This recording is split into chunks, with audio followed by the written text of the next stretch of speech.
ودي حاجة مهمة جدا جدا جدا، وهي انك تنظر من تصاحب.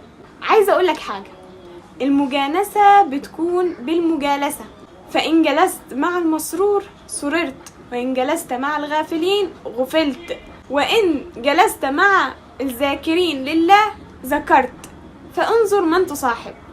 يعني بالظبط كده، عايزه اقولك من الاخر، صاحب اللي انت شبههم، محبش حد مش شبهك. صاحب الناس المسروره، الناس اللي بتذكر ربنا، الناس اللي خايفه على مستقبلها، الناس اللي بتذاكر. ما تصاحبش الغافلين. انت لو صاحبت الغافلين هتبقى زيهم غافل، لو صاحبت البلدة هتبقى زيهم بليد، لو صاحبت الصايعين هتبقى زيهم صايع. عشان كده بنقولك انظر من تصاحب، وخصوصا انت في سنه يعني مهمه جدا جدا. رابع حاجه معانا وهي افتكر هدفك دايما، ان هدفك ده هو الحاجة اللي هتديك الزقة ان انت